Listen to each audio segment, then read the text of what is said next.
Yo boys, okay, so with a little bit of rebranding later, we're back on the iceberg revisited video because I got a comment on my last iceberg that pointed out that he wasn't too happy with the things on the iceberg and he believed there was more of a theory video than an actual iceberg. So I thought I might as well revisit it, make a quicker video covering his points and what he wanted to hear about One Piece, and move on so I don't have to keep thinking about this iceberg video. Hope you guys enjoy. If you do, leave a like, subscribe, thanks, you know, all the stuffs and all the stuff, thanks. Okay boys, so because we already went through the whole iceberg last video, let's just call this part of the iceberg the center of the earth. We're that deep down that we're now in the core of the earth, and I believe these are perfect topics to fit right on a One Piece iceberg.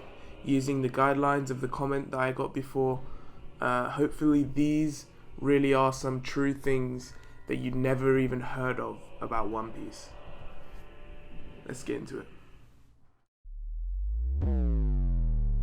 A bronze statue of Luffy, Monkey D. Luffy from One Piece, was erected in Oda's hometown of Kumamoto in Japan. It was to commemorate Oda for his support of the region's rebuilding efforts following major earthquakes in 2016 and was unveiled in December of 2018. I think it looks really cool, and if I ever got the chance, I would love to go take a picture with it. It looks super sweet.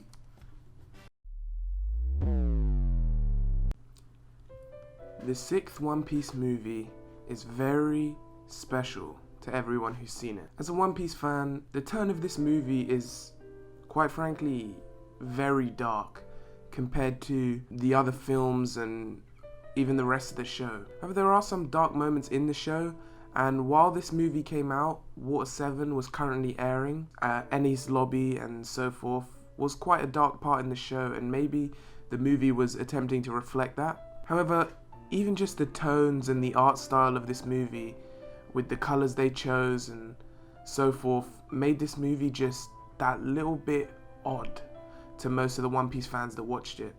The imagery of Luffy being impaled by hundreds of arrows and his crewmates seemingly dying in front of his own eyes as he was essentially strapped to a rock, helpless. And even the fact that it is heavily insinuated that Luffy killed or resulted in the death of the villain of the movie, whereas a lot of One Piece fans would know that Luffy really doesn't kill people. A lot of people talk and speculate about this film on why it was so dark, but there never really is a definitive answer, because to know that we would need to know from the person who wrote it, and that's never really gonna happen. If you're a One Piece fan and you like more of a dark storyline, I highly recommend the sixth One Piece movie. It is still a pretty good movie, very good actually.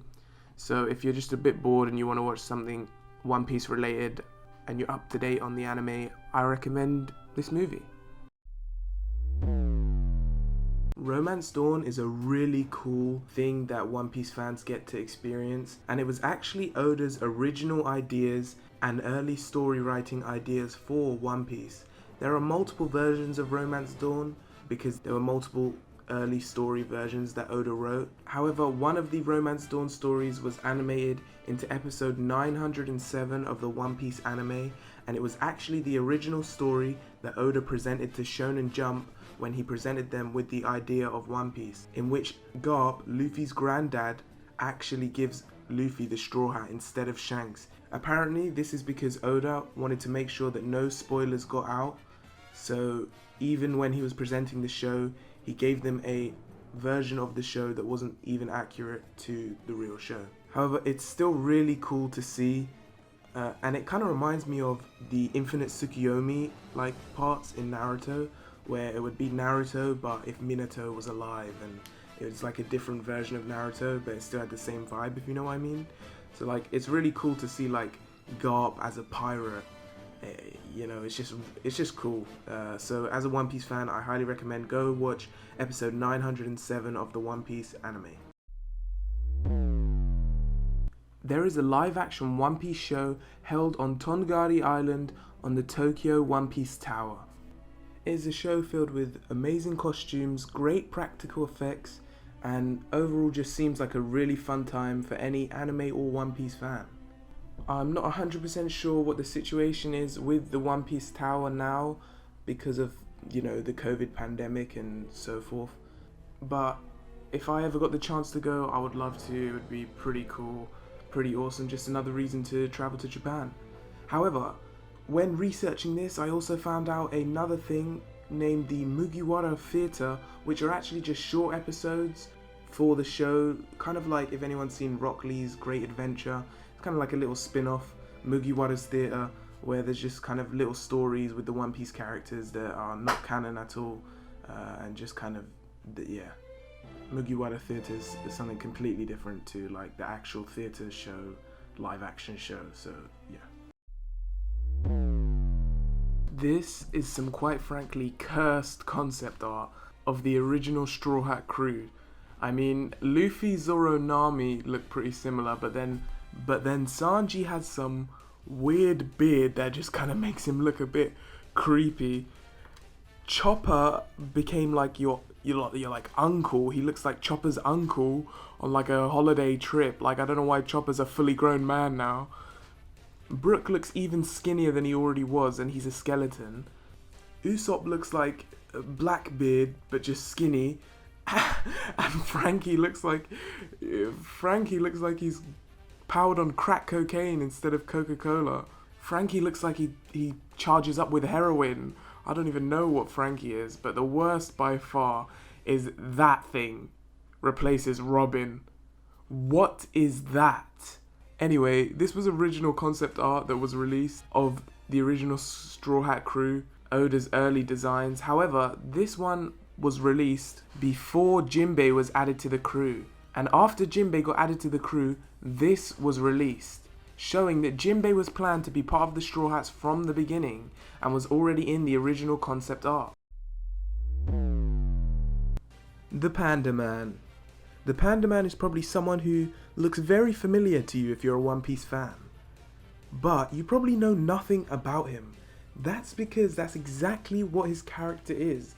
Oda, for some reason, just really loves this panda guy, and he's been an Easter egg in the manga and anime since the beginning of One Piece, appearing in so many places that the Straw Hats go. He seems to be like an extra crew member that always follows them around. A lot of fans hope that one day he'll actually be part of the plot and actually be involved, but at the moment he's just simply an Easter egg who seems to be everywhere where the Straw Hats are. I'm personally hoping that like he's got some sort of teleportation power and maybe like a little spin-off show happens. I don't know, the Panda Man. He seems pretty cool. He's a pretty cool character design, and to be honest, he must have some sort of travel ability to be able to keep up with the Straw Hat.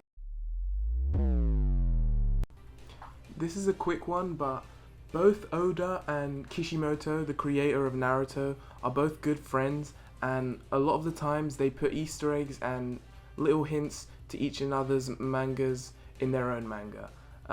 So yeah, that's why in the final chapter of Naruto you can see a Straw Hat skull and crossbones on the Naruto stone wall. And there is also a cover page in One Piece that directly references Naruto. Alright boys, we saved a good one for last. Episode 590 of the One Piece anime is called Glutton of the Sea, and is actually a crossover between Dragon Ball, Toriko, and One Piece. So, you know, Luffy, Toriko, Goku, they're all in the show, all in the episode. It's really cool, you know, high class fan service filler material. And yeah, that's really it for this iceberg, guys. Okay. Not a lot of people know about this crossover, so I think this is really cool to end off the iceberg. Okay guys, so that is the end of the video. Please, you know, like and sub, share if you think anyone you know would be interested in this. I'm really planning on making some good YouTube content coming soon in the future. It may not be anime, it may be something entirely different. So if you want to just hit the sub button and just give me a little chance, you know, if you see something nice, actually forget that. You know, if forget that, don't do that. Just come to a video if you think you want to watch it, and then if you ended up enjoying it, and then hit the sub. Thanks, it means a lot.